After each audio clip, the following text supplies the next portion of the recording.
Welcome everyone. Thanks for joining us with our second J24 webinar focused on downwind sailing. Just a reminder for everyone to mute themselves, but thanks for taking the time out of your day to join us. Just a reminder to join the J24 class, and you know, the class needs the support and we need the class to keep on going and racing J24. So we all got to do our part there. Cool, thanks, Will. You know, this is a good time to talk about really quickly about the local big regattas. What's not the local big regattas, but the North Americans and all that. What's the latest, Will? Yeah, here in North America, you know, the North Americans were just canceled for this year. Well, quite unfortunate, but given the times, not surprising. And Sayville, New York's pretty close to you know, Manhattan, so understandable there. So in North America, the next big regatta to plan for is the U.S. Nationals. Those are in Burlington, Vermont, the end of September. I know our team's planning to go, and it's on our schedule, and we're going to proceed ahead until we hear otherwise. But definitely looking forward to it. Yeah, we are too. We're signed up, and then, you know, the thought would be to do the East Coast and then maybe head on down to Kingston and do the midwinters and Charleston and Easter Regatta and all those, because you know, we're kind of missing out in the summer a lot on travel. So we thought we'd maybe move the show down south a little more this winter, more than we normally would. Yeah, I know the U.S. class is talking about maybe doing some sort of a winter circuit with the East Coast in Annapolis and Kingston and Jacksonville, Florida, the midwinters, then the Easter Regatta, probably Charleston. So some sort of a cool winter circuit to tie it all in. You can leave your boat between regattas type of thing. Could be fun. Perfect. I think that's a great solution. Andrea, what's going on in Europe? What regattas are on? What can we go sail in Europe? Ciao Mike, ciao Will. Let me say ciao from Italy, and I would like to thank also the audience from this side of the sea following us tonight. It's late evening here in Europe. Well, we are also starting and going back on the water. Actually, today, the 3rd of June, Italy has stopped its lockdown, so local fleet are starting again, and we don't have a date yet, but for sure we will have the Italian national that used to be in May. They will be rescheduled in October, possibly in the Rome waters in Nettuno. So that is good to have an event, a big event to think about. And yeah, this side of the sea, we will have for sure Killer Walker. Kill Week is scheduled, so they have shifted the first week of September. So again, it's another big event for the class to look for. Cool. So we can't wait to go on the water and go back racing too. Cool. Well, you guys, all of you probably know most of us, but welcome, Will. Will, you're in Newport right now, right? I am, yep, in Newport, Rhode Island. Cool. And Andrea, you're hanging out near Genoa, Italy, right? Yeah, I'm in Genoa, Italy, the northwest of the country. Perfect. Well, we have a good show today. We're going to talk about downwind. And so here's our agenda. We're going to be talking about basic trim and balance. And then we're going to have the Spinnaker. And then we're going to be talking about mainsail trim. Then we'll go to the extremes, the lighter and heavier, and how that kind of differs a little bit from all that. Will, do you want to say anything about putting questions in the chat and all that before we go on? Yeah, definitely pile any questions into the chat box. We'll do our best at covering them all. And anything we don't get to, we'll reply to afterwards. We may leave a lot of the questions for the end, because I think we'll cover, we may cover a fair amount of that info. Perfect. All right, let's dive right into it. I think the best place to start is who does what. What's the major roles on the boat? And I thought maybe we'd start with you, Andrea. What do you think? Go through the roles on the boat and what you think their main tasks are. Oh well, yeah. If we're talking about the roles on board when downwind, when we have Spinnaker up, I would start from the stern of the boat. So of course the helmsman is steering and looking after the main sheet, and then following it there is the trimmer that is like in charge of the sheets and trimming the kites. So we'll see later on that sometimes he's holding both the sheets or just one, not the brace. And then, yeah, the guy in the middle, the guy standing inside is the tactician. That usually it's looking after the downhauler, the vank.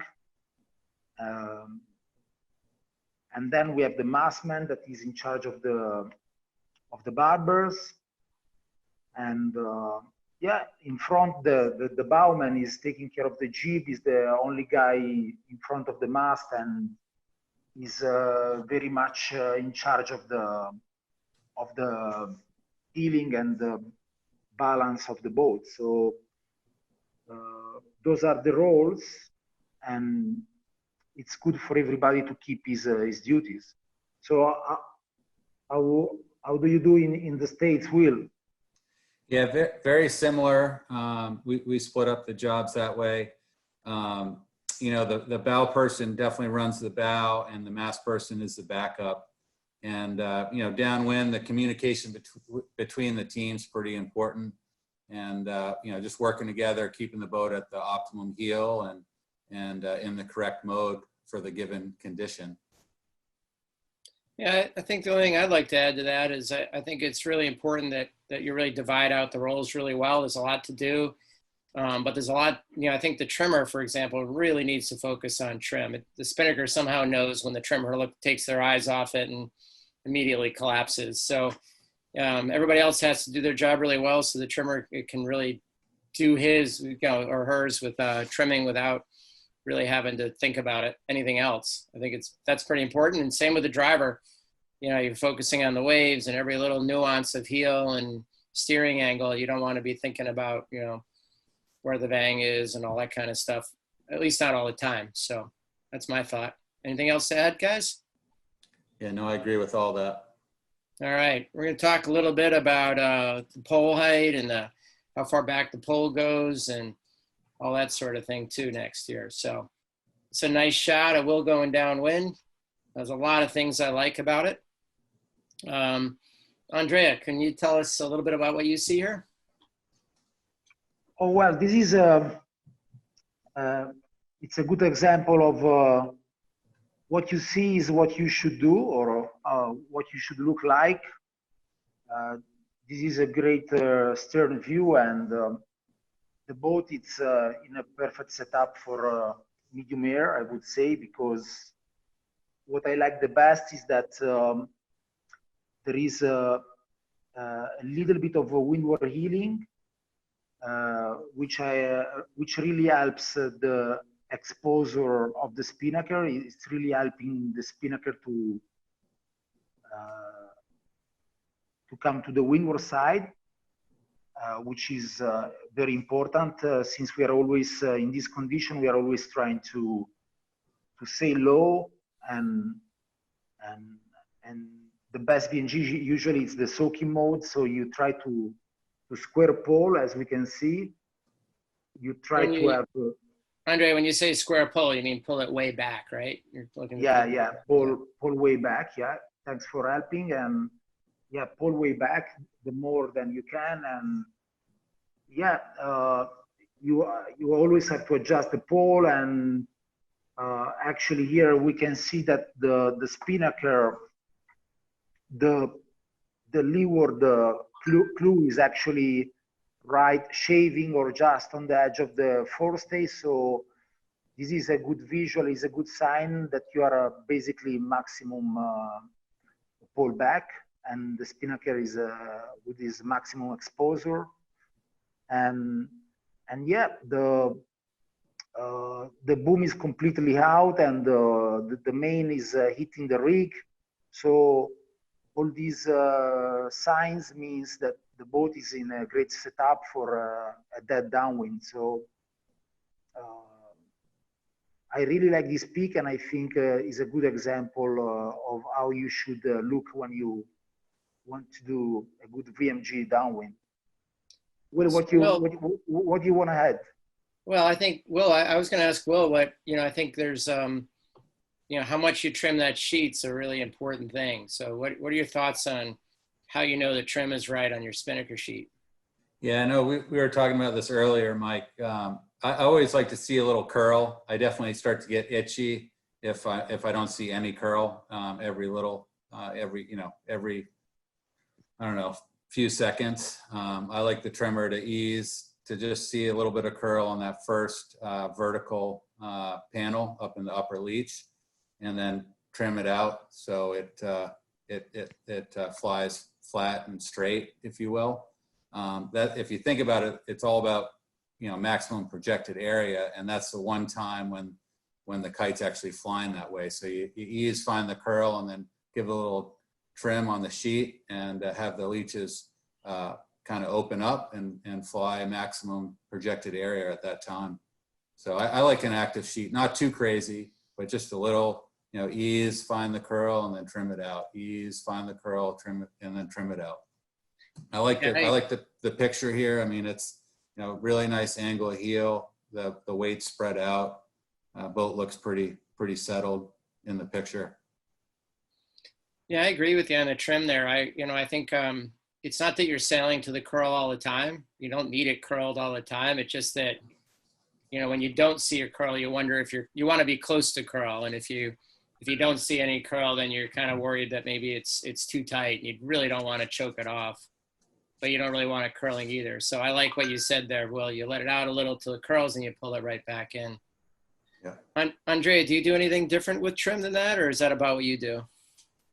No, it's very much, I mean, when downwind, we all know that basically the spin is our engine, is the sail that is pushing the most. So everybody is very focused on the sail on board. And yeah, the trimmer is talking to the helmsman, is talking about pressure on the sail. And personally, when I'm steering, I'm very much in the listening mode, but like you guys, if I don't see the curl any now and then, if I'm afraid that the sail is over trim, I start asking to the trimmer to ease a bit, to let the sail fly, because I prefer to have a curl every now and then than a sail that is stalled. So the game is very much about some kinetic on the speed, some curl, and the trimmer that is always moving the pole aft more than you can, and trying to deep down and go the low mode and go that downwind. So that's the game when you're sailing medium air downwind. Question for you, Mike. What about upper ring or lower ring? Yeah. How do you make that choice? Yeah, I think that what you're often doing is looking for getting the pole out as far as you can. So I think, like in this picture, I think you're on the lower ring, right? Looks like it, yeah. Yeah, I think we're just getting to that crossover point where I'd feel like maybe I'd want to put it on the upper ring to get the pole as perpendicular to the mast as I can to get it out further. If it's at an angle, it's not reaching out quite as far. But that's kind of my style. So what do you do, Andrea? Do you go lower ring or upper ring? What do you think? Oh, well, it's a geometric thing. So you try to have a 90 degrees angle between the pole and the mast. So if you get there, you have more projection than you can. So basically, when it's medium air, I'm very much in the high ring, and I tend to be in the low ring when you are pull forward and when you are in light stop. So for me, most of the time is high ring and trying to have 90-degree angle between the windward clew and the mast. Yeah, I think I'm looking for that Spinnaker, the tack end of the Spinnaker, the end attached to the Spinnaker pole, to be more or less perpendicular to the horizon. Like the clues even to the horizon. Maybe the Windward went down just a little bit, like kind of like in this photo. And I'm looking for that center seam to be sort of more or less perpendicular to the horizon. You guys do something similar? Yeah, I think that was perfectly put, Mike. And I like what Andrea said too. It's, and when you're light air VMG sailing pole to the headstay, but you're usually on the bottom ring. And then once you start, sailing dead downwind, squared back, you start thinking about the upper ring. Yeah. And I think the reason you do that is the whole Spinnaker kind of rises up with enough air in it. If it's really light, it's kind of sagging. There's not enough breeze to really pick it up. So the whole thing's lower. So you need the pole lower to keep it perpendicular. You don't want it angling down in light air any more than you want it angling up in heavy air or in medium air. Well, still, even if Spinnaker, of course, is a symmetric sails, I do like to have the windward clew a little bit lower than the leeward clew.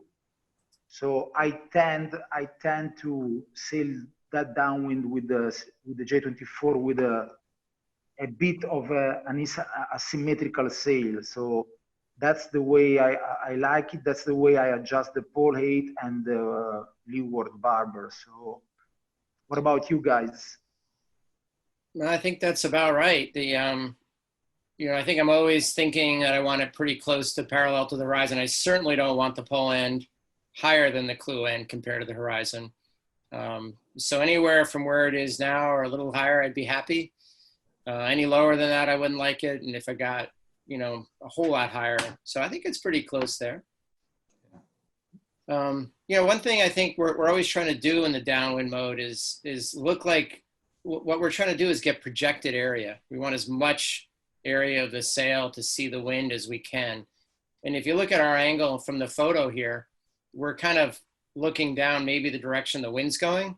Maybe we're a little forward of where it is, but yeah, if you think about what you're seeing there, you're seeing a lot of white, right? You're seeing very little of the Spinnaker hidden behind the main. So that's why we're heeling to weather to trying to get the pole max outboard to try to shift that whole Spinnaker away from the main. Does that's explaining it right, guys? Is that about right? Yeah, I think perfectly put. Cool. Yeah. Well, I think to do all that, there's a lot to going on with weight placement. So I think we're going to switch to that mode right now and talk about, weight placement here. So, Will, whenever I sail with you, you're very, very focused on weight placement. You want the team moving around, keeping it perfectly balanced. You care about fore, aft, and side to side. So, this is you sailing. Tell us what you see here on weight placement. Yeah, no, it's all about a happy boat just going through the water, and weight placement's a big part of that. This looks like, medium high or medium heavy wind here. This is in Garda a couple years ago. And Rich is the trimmer standing up. He's out at the lifeline. So he's kind of, the boat's fully powered. He's max outboard. After the trimmers, when the trimmer's in that zone, the bow person really needs to be the one moving, and they've got a big runway to leeward and to weather and to, help move the boat up and downwind without moving the helm too much. So I think that the J24 always, you know, the hull shape, it seems like it really likes weight out to the edges and splitting up the crew. And, you know, I think this is a good picture that shows, you know, the mast person's all the way out to weather, the tactician's leaning out to weather a little bit, and Nick on the bow is, you know, playing middle to weather, given the mode we want to sail in, whether it's up a little bit or down a little bit. Yeah, so who should be doing most of the moving, you think? Well, I think that I think in light air it's the trimmer, and then once the boat's fully powered up and you're squaring the pole back, and the trimmers really got to be on the weather rail to keep the boat flat, then it becomes the bow person. Those two people have the best runway on the boat as far as weather to leeward, and not running into things and other crew and things like that. So, you know, I think trimmer first, and then when the trimmer's weight's maxed out and needed on the weather side, then the bow person really needs to do that. And it's good, you know, the bow person needs to focus on what the helm, you know, what angle the helm is, hopefully straight, and you know, kind of anticipate where the boat needs to go, given on the puff calls and things like that. Andrea, I know when we were talking about this a lot, you were big on the bow person looking at the rudder to really understand the balance, right? So they'd be moving around a ton based on what they saw the helm do. Can you explain some more there? Oh, well, I really think this is a fantastic picture. It's a great perspective, because look at this. I was on board that day, and on the bow, Nick Turney is doing a fantastic job. He's steering at the rudder. He's keeping his eyes on the rudder, and is really focused on the rudder and making sure that he's not moving too much, and he's really proactive with his bodies. He's keeping the boat steady, flat, maybe slightly windward heeled, and yeah, he's the only guy that actually can move both sides of the boat without interacting or bouncing another crew member. So he's the perfect guy in charge of the healing of the boat, and Nick here is doing a great job, and this is a good example of what we should be doing. So that, yeah, the trimmer Rich is just focused on the bracer on the sheet, and is really focused just on the curl and on communication with Will that is steering. So this is a really great pick, and tell lots about crew positioning and boat handling when downwind with medium air. So the only thing I would add is, you know, everyone's crew weight's made up a little different, right? Some trimmers are heavier than others. Some bow people are heavier than others, and you know, some people like some skippers like to sit to weather, like a Tony Parker. You know, so it's all about just dividing up the weight to get the angle of heel that you want downwind. So, you know, if I was going to sit on the weather side there, I'd probably have Giuliano, the mast man, move over to the leeward side, and we'd keep relatively the same angle of heel. Yeah, I see Giuliano there sitting on the deck, and I think that's okay if Nick is able to move it enough to keep the boat going.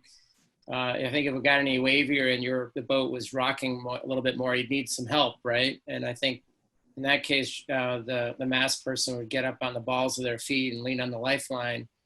And then when Nick needed a little help flattening the boat, he'd lean out on the lifeline. And then when he needed a little help, you know, flattening the boat, you know, like healing the boat or not healing too much, he could then go in a little bit, right?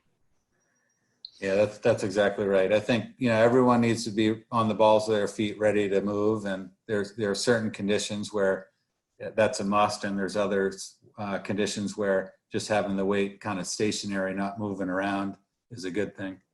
Yeah, and I think in this case, probably Nick has got it under control, so that's probably fine, right? But Agreed. you know, what about fore aft? Like, how far forward do you need to go? Nick's right in front of the mast. Giuliano's right behind the shrouds, and this looks about like your normal sailing position, right? Like when you're sailing downwind. This is where I put my team. Yeah, this is Chamber of Commerce wet weather here. This is like perfect downwind J24 sailing. And, you bow person in front of the mast and mast person just behind, and, trying to keep, your weight somewhat together, but spread out to the edges.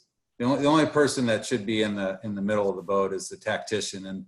And the whole reasoning there is just having the 2 feet right on the cabins, on the cockpits, on the cabin sole. Right. Cool. And, I do think, low. like, I look at this picture and I think you're just hitting a wave, but it just shows that if you went, there is a limit to how far forward you want to go. If it was, you are trying to get the flat stern out of the water, but if you go too far forward and you're plowing, that doesn't work either. So there's a limit to how far you can go forward. Yeah. And the waves built here, and this is, beautiful weather, no, nice wind and not big waves, and you can handle the weight a little further forward. As the sea state builds, you need to start bringing the weight aft, I think, a little bit. Cool. Well, speaking of waves, this next one's, this is Mauricio and team. This is Brazilian world champ, I think 4 times over. And this is a neat shot of them. Oops, hang on a second, guys, sorry. It's a neat shot of them sailing downwind. And let's just watch it through once before we talk about it.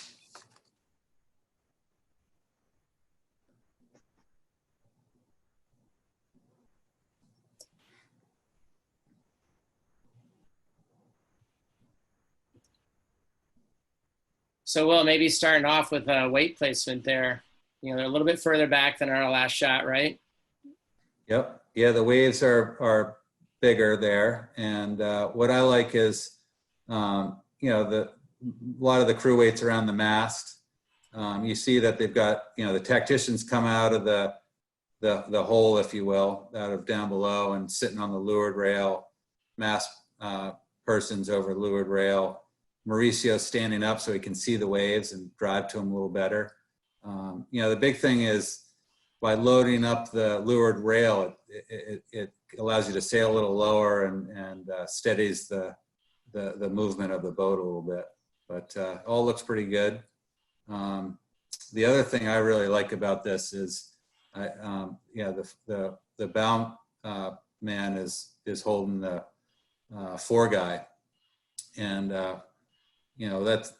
I think it's a good move. I mean, we typically pull the fore guy as tight as possible downwind, and usually it's the tactician, the person that's sitting in the middle of the boat, and because they've got the best angle to really pull the fore guy on hard.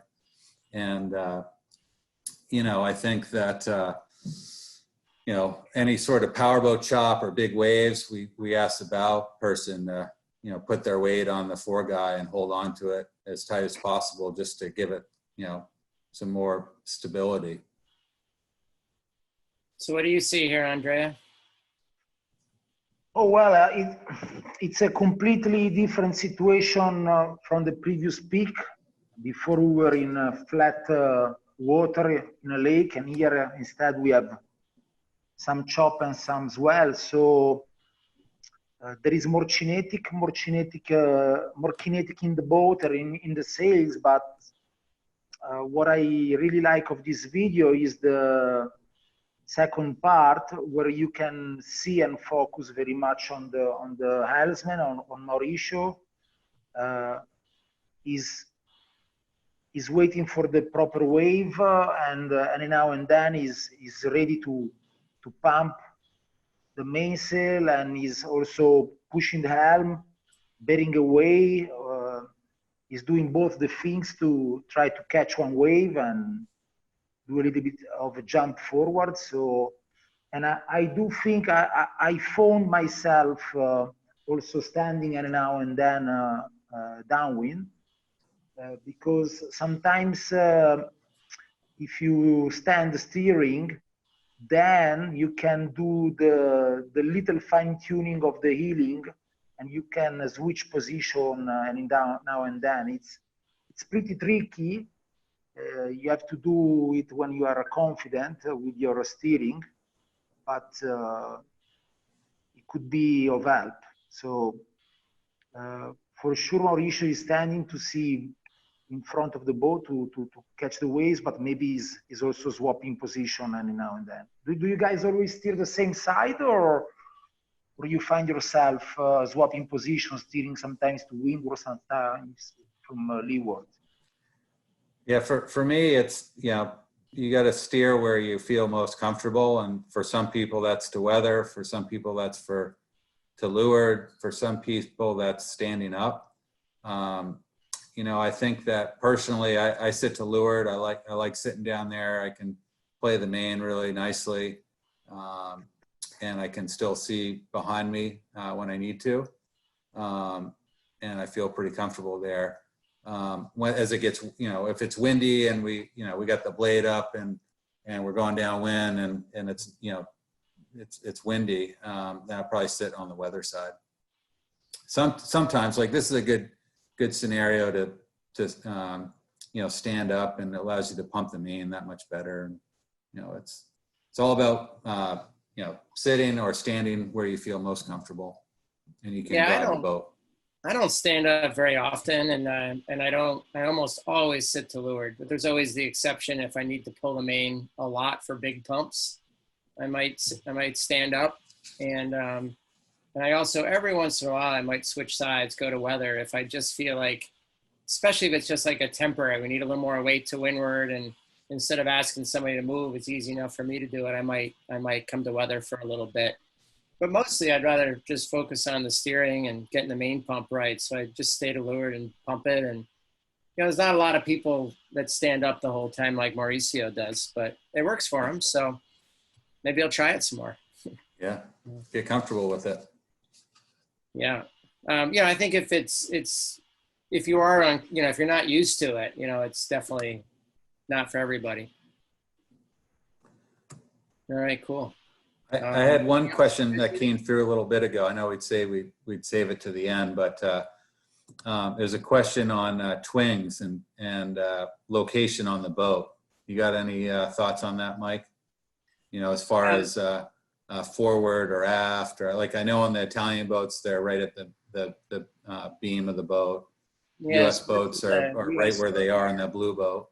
Yeah, you see them right here on the U.S. boat. They're pretty far forward. I had them really far forward for a long time on my old boat, and it was fine. It was really nice. It held the pole down nicely. So that was kind of the advantage of it. The disadvantages of it was, you know, we talked about how we're always trying to square the pole back. You know, so either right now we might be squaring it back to go down a wave, or if it's flat water, you're still squaring it back to go low. And you actually have to ease it off a little bit. You have to start playing it a little bit. If you want to pull it really far back, you got to ease it. So that, to me, kind of defeated the purpose of having it forward. Yeah. So we ended up moving it back a bit. And I think ours are more like here now or something. Yeah, that's the location I like. Not quite on the beam, but yeah. Not as far forward as that. And I've seen them further forward. You know, the rule of thumb is the further forward they are, the less need for the foreguy, but then you run into the squaring issues. And you know, we use our foreguy all the time, and you know, especially in waves, you need it. And where do you like, Andrea? Where do you like your twings? To be honest, it's not a big issue to me. I don't like them very much forward, but I've never thought that like 20 centimeters forward or aft would do a big change. I'm very much focused on the height of the twings of the barbers, but if they are positioned slightly forward or aft, doesn't change much to me. But that's only my point of view. So one other question that kind of ties into the twings, and then we'll get going. on the other stuff. But you know, spinnaker sheets run inside or outside the lifelines. What do you guys prefer? Outside. Outside. How come? You know, I always found it when it's inside, like everything is kind of draping over the lifelines, right? So it's usually not a straight angle to the, you know, the spinnaker is usually outside, especially the guy is kind of outside. And I don't like it rubbing up over the lifelines. I like the thing to just be free outside the boat. Yeah, it's a better lead outside for sure, especially when you're squaring back the pole. And you know, there might be a scenario where, like in heavy air, you run them inside, but I know we pretty much on our team run them outside all the time, and you just got to be careful to clean up the you know, the rope and get it inside the boat, because when it's outside the lifelines, it's easier to have it dragging in the water, it seems. Yeah. Andrea, what you said you go outside also? Yeah, definitely always outside. The same reason, less friction on the lifeline, and sometimes when you are dropping the kite and you have and you get rid of the pole and the mastman, it's maybe doing the brace. It's better. It's better if they are outside. That's my Yeah. how I like it. But again, I don't think that actually the other way would compromise your performance or would compromise you winning a race. So sometimes Agreed. you just have to pick up what you make feel you better and comfortable, and believe it, trust it, and carry on. So this is one of those things. Yeah, so there's a couple different ways to skin the cat, right? As they say. Yeah. So, you know, I agree that it's not that important, because I think you just need to compensate a little differently. If you have them back, you better use the fore guy more, or be better, you know, really diligent about making sure your fore guy is on so your pole doesn't go up. And if you have them forward, you just got to make sure you ease them off when you want to square the pole way back. So there's just a little something to do each way. When I had them aft, when I had them forward, I didn't drill new holes to move it back. And I still don't think I would. You know, I think it wasn't a big enough deal to even drill new holes for. So cool. Well, let's move on to, let's talk about main trim downwind. It's a super important thing. And, you know, I think sometimes that's neglected. So here's a couple different shots, 2 different leech tensions, the red chute and the blue stripe chute. And clearly the one forward, the red chute's a little tighter than the blue. Which do you prefer, Andrea? Well, thanks for asking, Mike. Honestly, I'm not a great fan of a straight leech in the main, except when it's really blowing, when you are in that kind of survival condition. So in medium air, I would prefer the left side of the video. I would prefer the twisty leech. So yeah, when you go downwind, usually the trimmer is calling the pole aft, forward, higher or lower, and it's talking about the kite. But the helmsman is the guy that is asking about vent tension, and myself, I like to have a bit of twisty main.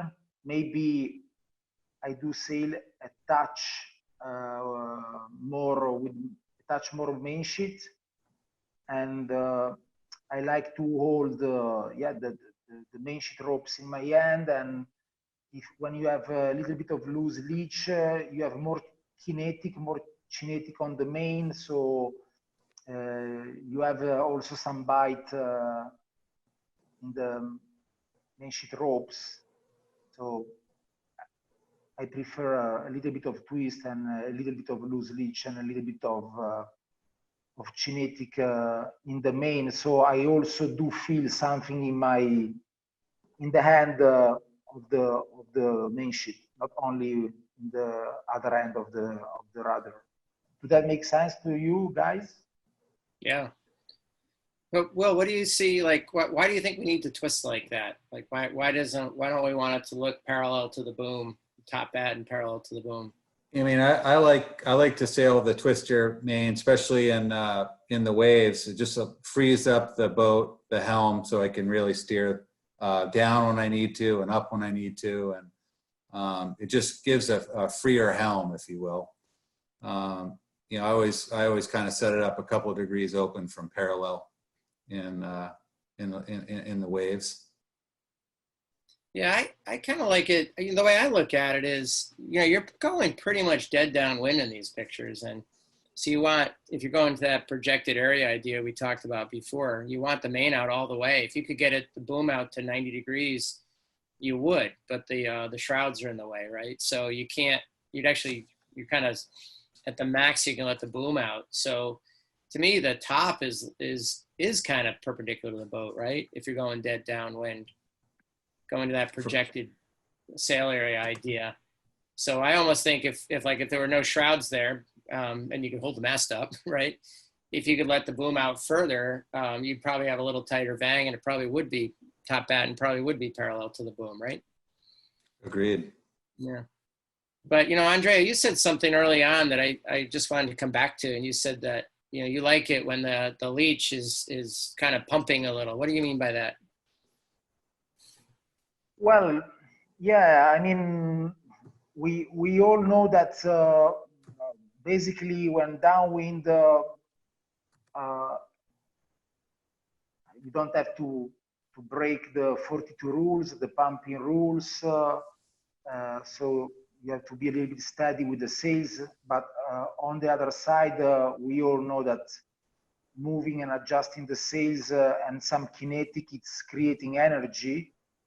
And again, as an helmsman, when I'm holding the main sheet on my hand, if I have a little bit of loose leech, a little bit of twist on the main, I feel that the main is pumping a little bit every single wave, so it's creating a little bit of kinetic. It's a little tiny help, but my feeling mentally, I feel it's helping to push forward. So that's what I meant. When you have a straight leech, when your vang is completely kick off, when it's completely tight, you miss that feedback from the main sheet. It's too steady. The main is too steady. So Gotcha. Well, that's what I meant. I find that you know, a little puff comes, it opens up a little more, maybe too much. So you got to tag a little bit on, and if a lull comes, it hooks in a little bit, and you want to ease it off. So we're adjusting it quite a bit, and you know, I think the next question is who do you on your boat do you like to play the vang? Will, who plays the vang on your boat? Yeah, I mean, it's depends on how your boat's set up. You know, the European boats, the Italian boats, they're led to the sea hood and to either side, so they're a little further back than the U.S. boats or the South American boats, which are just on the purchased by the partner base of the mast. And yeah, so I would say probably. The mast person is usually the person that plays it. Sometimes it gets traded off between the mast person, the second person back, and the bow person, depending on where the weight is on the boat and who's the closest to the sail. And we have a few marks on our vang. Maybe a couple different colors, and we might have we might be chatting about it. Which color to be on or whatever. But like you said, I mean, in the puffs and the lulls, it changes how the main looks, right? So the puff on, the top opens up, you got to pull some vang on, the breeze comes down, and you got to you got to ease a little vang off to keep the same twist in the main. So, you know, small little adjustments go a long way, and they're pretty crucial. How about you, Andrea? Who plays it on your boat?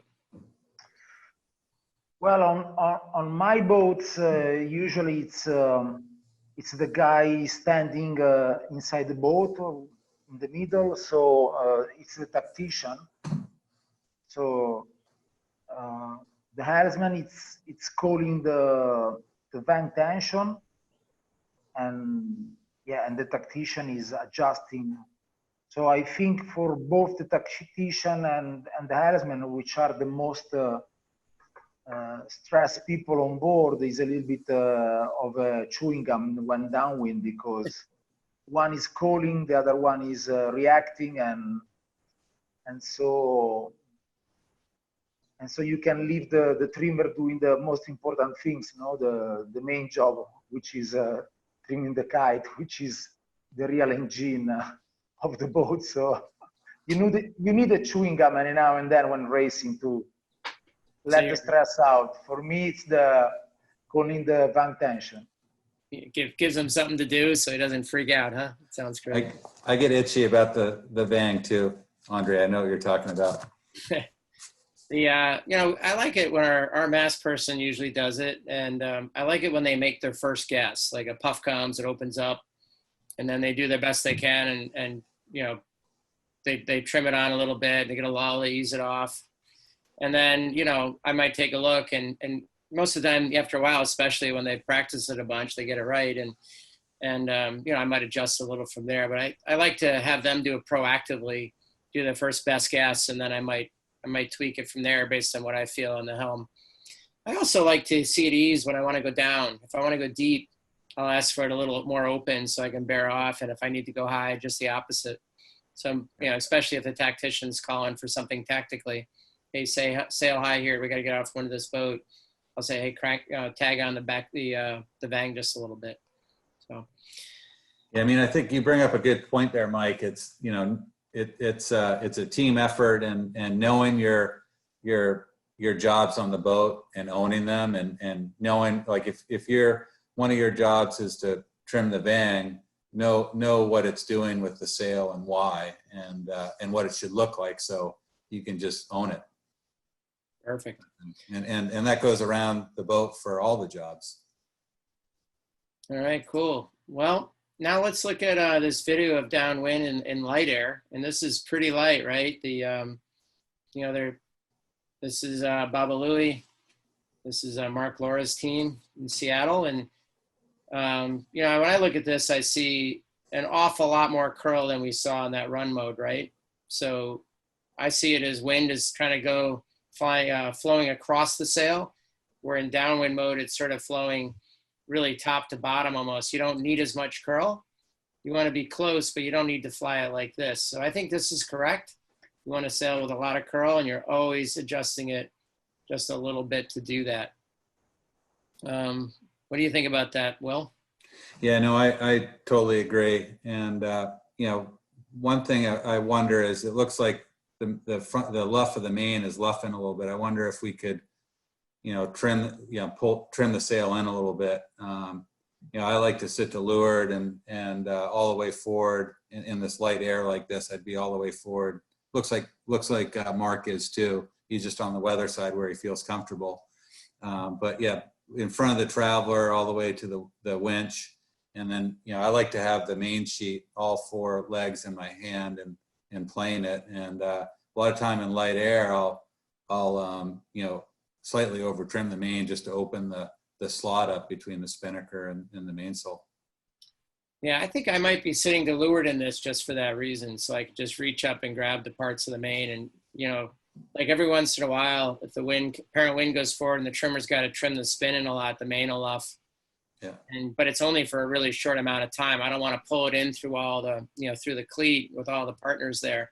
So instead, I just kind of grab it with all four parts, and I hold it in for a sec until the sheet eases again, and match that. So what do you see here, Andrea? Well, guys, I was listening at you, and yeah, this is a completely different game. It's light stuff. It's poor condition, and when you have the pole forward and you're kind of reaching around, like you said, I prefer to have slightly the boom inside. I rather prefer to over trim the sail than the opposite, because I'm very afraid to have the boom ease, so that is affecting the Spinnaker flow. That's one thing. And yeah, it's a completely different game. I mean, when you're sailing in this light, you really need a quiet boat and a steady boat. Maybe everybody is standing still, and the only one moving and balancing the boat is the trimmer. That is the guy that is feeling the pressure on the sheets, and maybe is also balancing a little bit with the feet. And usually you need a quiet boat, and the trimmer is the only one talking and talking about the pressure to the helmsman, that really rely on the feeling of the rudder and on the communication of the trimmer. So yeah, I also, in this condition, I also do like to sail flat or slightly leeward with some leeward heeling when you need to heat up, when you're looking for some speed before you try to go down. So that's, I think, the only situation when it's very light where I go flat or with some leeward heeling. Will, do you ever go leeward heeled, or you always go flat? How do you like in light wind? I only heel to leeward when I want to head up. I like to sail the boat flat in pretty much everything until I start squaring the pole back, and then we do a little weather heel. Maybe in under 5, you got a little leeward heel to pressurize the kite, but it looks like they've got plenty of pressure. I'd prefer to be flat. You know, the one big point to make is that, you know, the trimmer is really driving the boat downwind here. They're talking about pressure, and, you know, and everyone on the boat's listening, right? So, you know, the talk about good pressure, lighter pressure, that tells the crew whether they need to start to go to leeward or go to weather. And it tells the helm, you know, whether they need to put the bow up and heat up or put the bow down and take advantage of the puff. So constant communication there and is the key to getting downwind. I'd almost argue that I might have, you know, in light air like this, I'd send some people in the house, you know, down below. I'd have the bow person, you know, down through the forward hatch in the V berth, nice comfortable spot. The mast person would be down on the cabin sole, just sitting, hanging out. And, you know, they'd be much more comfortable than being on their stomach on the deck. And I think that, you know, for sure in flat water, you can get away with having the weight up above. But in waves, I think it's a huge gain to have the weight low on the boat. Just settles the boat. And, you know, down below can be quite comfortable as long as the fuel can hasn't tipped over. Right.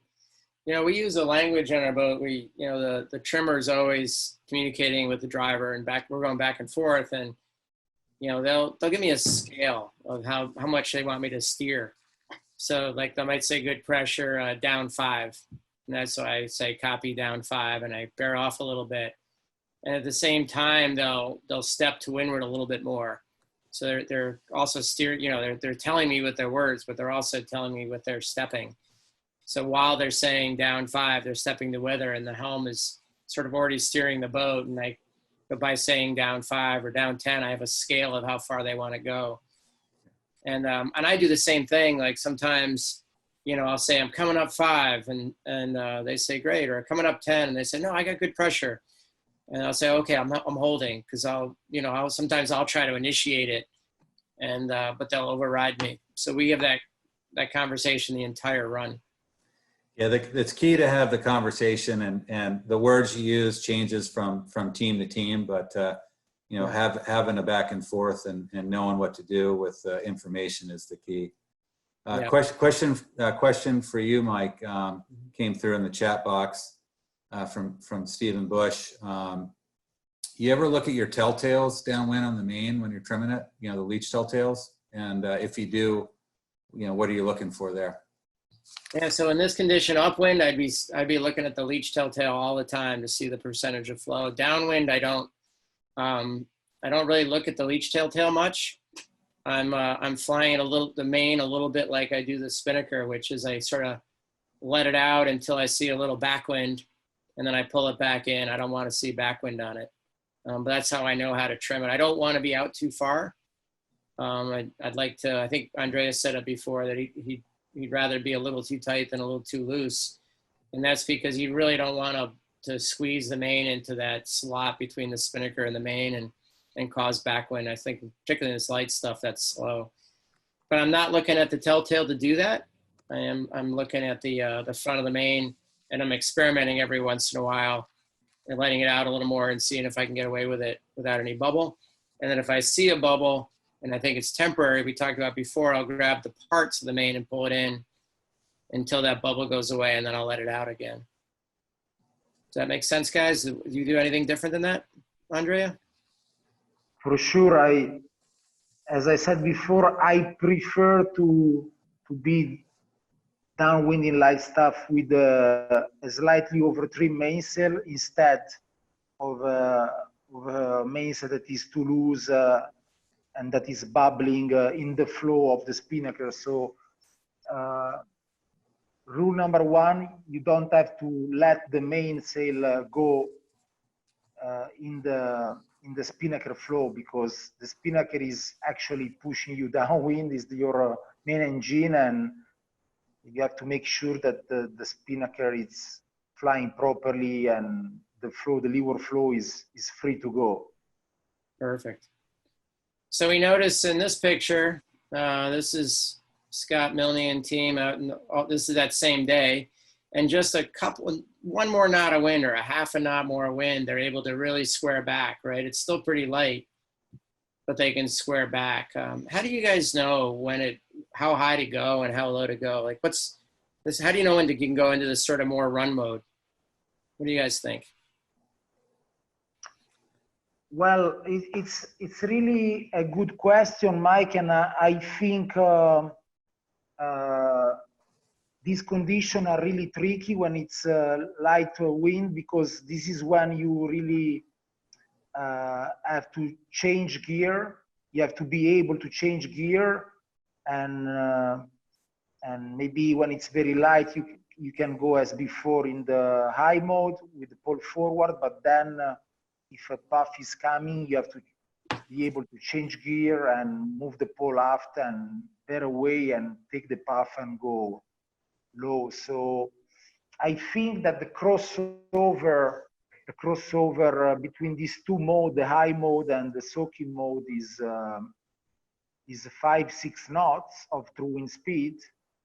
And basically, as I said before, when in this condition, I really rely and trust and listen faithfully to my trimmer, because he has the feeling, he has both the sheets, the Spinnaker sheets in his hands, and he's the only one that can really feel the pressure on the kite, and he's the guy that tells me and helps me to understand when it's time to change gear and bear away, and he's pulling the pole outside, and we change the mode. So this is a very crucial moment, and it's very important not to lose the moment, to be in the good VMG all the time. So back to you, Will, on weight placement. So everything changed here, right? We were pretty flat in the last photo and or last video, and people to leeward even. And then you just a knot more breeze and we're squaring back, and then now there's weight to weather, right? Yeah, no, it seems like they're definitely got a nice puff of wind, and they're making the most of it. You could see on the leeward boat there, they haven't gotten the puff yet, and they're a little they're still a little bow up, but the weight's forward here. I like that in light air. We definitely have the bow person in front of the mast. Sometimes we even send another person up there, depending on the sea state. The only thing I'd prefer to see is, everyone on the balls of their feet, so they can move real gently, real cat-like. But it looks like great angle heel. Scott's pretty far forward, and they're making the most of the puff they've got to go downwind. Yeah, sorry guys, I keep trying to stop the video and it keeps going to the next one instead. But what I wanted to show here is that, I'm not sure, in this stuff, Will, do you really think you need to be on the balls of the feet? Because I think the trimmer can do most of it, right? Yeah, it's probably right. I just, it depends on how long the puffs are and how long the lulls are, I guess. Right. Cool. I like people to be on the balls I like the team to be on the balls of their feet, ready for everything. Otherwise, the weight down below is pretty nice. Right. So either get on your feet or go below, right? Yeah. Cool. All right, let's go to the other extreme now, guys. Let's take a look at heavy air. This is a shot of us in Ängelholm, Sweden, at the Europeans one year, a few years back, and pretty wavy and pretty windy day. Got the blade up there for upwind, and so. Andrea, what do you see in this video that you like? This is you steering, Mike, isn't it? Yeah. Mm-hmm. You're a lucky man with Marianne streaming for you. Yeah. Here, you're a lucky man. Well, what I see here, it's a perfect setup again. I mean. We are in heavy air, and this is a very close view of a well-trimmed boat. I mean, we can see that the backstay is all off, and you, Mike, are in a perfect position. You are steering with a straight tiller. You are standing by with the right hand with your main sheet, waiting for the occasion to pump on a wave, and the boom is completely out. The pole is completely square, and yeah, and Marianne, she's in a good position. She's also holding by the lifeline, and so she's full power with the spin sheet. So. Again, it's a very good example of how you should sail the boat, and there is a little bit of windward heeling, which is always great to expose to windward the Spinnaker, and for sure you guys in this peak you are in a better setup than the boat in front, which is maybe is the moment, but is in the wrong heeling, is in leeward heeling, and is not ideal. So this is what I see. To me is very good. What do you think, Will? Yeah, no, I like Mariana's got her foot right out at the rail on the weather side, and right out at the lifeline there. I like that Mike's hands on the tiller so he can put the bow wherever it needs to be. And my only comment would be, it kind of looks like the Cunningham's on a little bit. Maybe it's just caught up there, but we definitely would have that off going downwind. And then, twing height, right? That's always a question. Do you when you start squaring it back, do you leave it down all the way? Is there a time where you ease it up? I typically leave it about 8 inches above the the cleat. So like, not quite halfway between the lifeline and the deck. And that's where I am pretty much until it's blowing 18 or so. And then I'm all the way down. It looks like you've got a little on the leeward side, Mike. What's your thought there? Yeah, I like it. To start, when it gets windy, I start pulling the leeward swing on just a little bit. And you don't have to go too far. You don't have to go all the way down. But what you're trying to do is keep the sheet from rubbing up against the boom, especially because it tends to rub right where the vang is. There's some fittings there. And I don't want something to get caught on a ring ding or any extra friction. So the easier thing to do is just keep the twing down. The other thing it does is when you jibe, it's less likely that the new windward side is going to get over the pulpit there. Yeah. So if it's really loose in a breeze, sometimes it flops around and it finds a way to go hook over, and then you got to pull it off. And it's not a big deal, but it's not fun either. So having it down a little bit kind of solves that problem too. So in this breeze, both sides will never go up higher than that. So maybe a foot or so, a foot and a half up, and then we'll put the windward one tighter. So I think as it gets windier too, we end up, the tactician ends up taking the pole, right? So when do we know when to do that? Well, it depends on, there's definitely a crossover there. And it depends on the trimmer and the angle and the breeze strength, right? So this is a good shot of Jeff Moore, longtime J24 sailor, taking the guy from Rich Bowen. And, he's starting to come out of the, cabin and bracing his foot on the companionway. And so he really has a good hold so he can really trim it. And he and Rich are having a discussion about where the pole needs to go. I think if it gets any windier and we start sailing a little lower, he'd probably jump out on the leeward part of the cabin and put his feet across the companionway and run the guy that way. I always find that the trimmer doesn't want to give it up. Like they're just hanging on, and before you know it, they're being stretched with both hands. And I'm always the one that says, do you want to hand off the guy to somebody? And they kind of reluctantly do. And then as soon as they do, they're really happy they did. They get two hands on the sheet and they get to play the sheet a lot more. So I find I often have to suggest it before things happen. Yeah.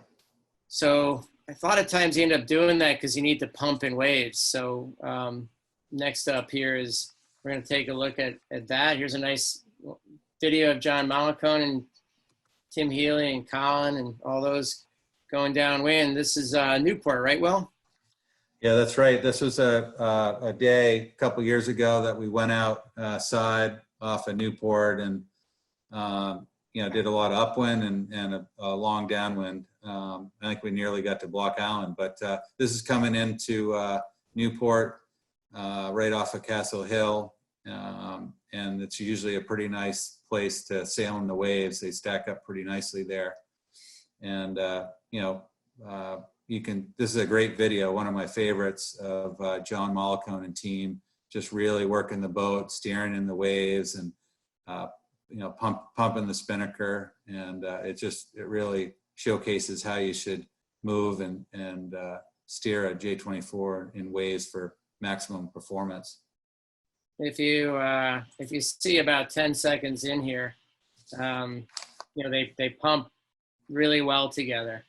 So it's coming up and they're getting ready. Right now they're probably saying, okay, get ready to pump, 3, 2, 1, go. You see how they both did it in unison, the trimmer and the main trim. So we talk about it a lot on our boat, but I take the lead from the trimmer. When the trimmer decides to pump, I follow with the main. I don't expect them to see what I'm doing with the main. Instead, I do it the other way around. How about you, Andrea? Oh, well, Mike, I think you said it right about pumping the main. When I'm steering also, I'm standing by, and actually I'm following the trimmer. So the Spinnaker trimmer is the speed master. He gives the path, and when he's pumping the sheet, I just follow him. I try to match him because you need to pump both the sails on the same wave to have some effect. So if you are looking for that little of jump forward, you need to match and stick with your trimmer. But yeah, this is the best video that we have tonight. I mean, you can see it all in here. You are downwind with heavy air, and there is a lot of kinetic, lots of good boat handling, and I think this is a perfect example of what you should do. I like the trimmer overshooting the speed in the wave, and the foot of the sail is shaving the forestay when it's over trim, and that's the sign when you should stop. You should stop and ease again the kite. So great video, really great video. Hey, Mike, question for you. You know, what condition, like what velocity do you start pumping the main? You know, and what sea state? So for me, it's very wave state, right? Very sea state dependent. You know, I think I pump it when I feel like it can get me on a wave. So if the waves are really big and it's kind of light, you try to pump, nothing happens. You can pump as hard as you want, it doesn't work. So a little more breeze with that wave, you can actually do something and get surfing. So, you know, I've had to put a number on it. You know, I think we probably, you know, we don't pump at all really until probably, you know, 8-10 knots would be the earliest we'd pump. Maybe a little less if there were small waves you could actually get on. And then, you know, the other end of that is if it's super wavy and you can surf without pumping, sometimes it's better just to steer really well, put your energy into that. So you know, I'm not sure I can give you an exact answer, but it's so wind and sea state dependent. You got to have enough wind that when you pump, it actually gets you on the wave is the hard part. Yeah. Anything to add to that, Will? No, I think you nailed it. I think we got, I know we're running long on time here, and but I think we've got another slide. We'll hit some heavy air stuff, and yeah, and then we'll make sure you know, a lot of questions have come in, and we'll make sure we reply to all of them if we didn't get to them during the webinar. Well, maybe we could, are there a couple important questions, Will? Because we could touch on this real quick and get to the questions if you want. I think we've hit, you know, I think we've hit just about everything. Yeah. Well, Andrea, this is, you know, in the States, we'd say we're blowing dogs off chains here. What do you say in Italy? Well, in Italy, we say volano le mucche, which is translated is cows are flying. One of those days when it's really blowing, and you really have to be careful when sailing. We say between each other, today's cows are flying. So that was the day, was a national in Italy a few years ago, and was one of those days where you are sailing with the jib in 25 knots plus, and yeah, it's one of those days where you really have to keep it simple, keep it easy, keep it smooth. You have to be careful not to wipe out or broach. And in this picture, as you can see, we are positioning all the crew weight aft of the mast. You better make sure that you have enough weight aft and that you are in control with your steering. And this is one of those conditions when you really need a tight vang and you really need a tight main sheet that prevent you from broaching. And also with the spin trim, you better be conservative. Don't ease too much the sheets. Maybe sometimes you better over trim the sails and keep the sail close to the forestay. So be conservative, and maybe when it's super windy, it's also one of those days where you don't force the low mode. You don't try to go that downwind because again, if you are caught from the wrong wave, you might broach. So it's one of those very few conditions in the J24 where it's better, safer, and maybe even better DMG sailing slightly higher and hotter. So Yeah. how do you manage this condition, guys? I think you said it's spot on. The only thing I'd add is I'd probably leave a little bit of backstay on. I don't like the backstay super loose in this. But you're right, you over trim sheets, both the Spinnaker sheet and the main sheet. Got the vang on tight so the leash isn't open like we did in that lighter air, medium air. Twings on, and then you move back as far as you need to, and the driver knows how far back to move. And the furthest back we've gone is having 3 of the 4 sitting right on the stern pulpit, vang super tight, main in a bunch, maybe 2 feet off the shroud to keep it in. Just like you said, Andrea, heading up a little, like too low is that's when you broach, and whatever you got to do to survive at that point. So. Yeah, I think we wrap it up. The key is, keeping the bow under the Spinnaker, right? Keeping the bow under the logo on the Spinnaker. And if you load up the crew weight on the leeward rail, it allows you to sail lower in more control, and definitely over trim the vang. It'll just stabilize the boat. Well, I spent a lot of time in this stuff trying to steer under the mast, which I think is the same thing you're saying, is steer the bow underneath the north logo. Yeah. Right? Like when I see the mast, it's like balancing a broomstick on your hand. If the tip goes one way and you move your hand under it, it keeps it balanced. And I feel the same way when I'm sailing a J24 downwind. If it starts to roll the weather, if I head up right away and sail the boat under the tip of the mast, keeps it under control. And then if it goes more than 10 degrees or so, then that's when I'm in trouble. So if I stay really ahead of it, I really pay attention to that, then I'm in good shape. Yeah, one last heavy air thing we should bring up, is jib.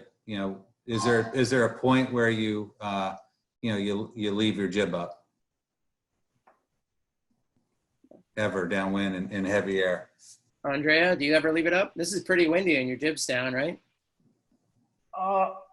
I will answer not conventional. I mean, to me, it also depends from the kind of bowman you have that day. If it's a big guy, a big bulky guy, maybe you don't send it in front to drop. If it's a skinny, experienced guy, maybe you can afford it. He's quick, he'll do it quickly. But yeah, not having the jib allows you maybe to, when it's time to jibe, to be more comfortable. But again, in these days, you don't jibe very often, or maybe you jibe once, twice at all, because again, the rule is to keep it simple. So I don't have an answer if jib on or jib down. Yeah, I think sometimes there's a point where it's so windy that you got to get the weight back as fast as possible to keep the boat sailing and upright. So leaving it up is the only call. It's one less thing to do. It's less time up on the bow. And for sure, when you jibe, it fills the floor triangle, so you don't have to worry about the kite wrapping around the headstay. I think that's a big one, Will. I don't think it hurts you in speed to have it up. And maybe it's a little more difficult to jibe because of getting the pole, but compared to the potential of the saving the Spinnaker from wrapping around the forestay, the jib protecting from that's pretty nice. So my vote is you leave it up after you get over like 25. Yeah, agreed. That'd be pretty windy. So, well, cool. Well, thanks everyone. That's wrapping it up. Do we have a few moments, guys, to talk about local sailing? What are you guys doing in Newport? Always game. Yeah. You guys are sailing with 3 people, right? Yeah, here in Newport and Fleet 50, we're working within the state rules of social distancing, And we've decided to, we're thinking outside the box. We're deciding to race three-person teams, and we'll basically, race with the Genoa, probably till about 8 knots, and then we'll be overpowered. So we'll get in the jib, and then we'll decide on, whether we cap the Spinnaker at, 12 or 14 and shorten up the courses. And we're using government marks and rabbit starts if we need to. And the key is just getting on the water. One thing I've noticed locally is, people are pulling out, they've got all this extra time. They have these boats around that they haven't had time for. And I've seen derelict boats just like getting washed down and buffed out, and people are launching them. And, I think with all this extra time, people are going to get to the water, and for sure it's a good place to be. Thanks. Anything going on in Italy there? What kind of local racing's happening in Italy, Andrea? Well, we are, from today, we are freed. Again, we have no restriction due to COVID again. So we are back on the waters, but we are sailing, with mask, with protection, but we don't have restriction on the number of crews. So yeah, locally the fleets are going on the water, especially in the lakes, the fresh waters, and it's starting again. So Mike, since we can read our email there in the screen, we are, I think you agree that we all are ready to answer questions if they feel to send some to our email address. Absolutely. Don't be afraid to shoot us an email and ask any further questions. If something was bothering you and got a nagging question, please shoot something over to us. We're happy to answer. So yeah, if we didn't hit something that you wanted to go over, just we're all here to help, and we're around, and just send us an email and we'll reply back quickly. Awesome. Thanks for joining us. Yeah, thanks for coming in, Andreas and Will. This has been fun. Have a great night, everyone. Yeah, ciao. Ciao.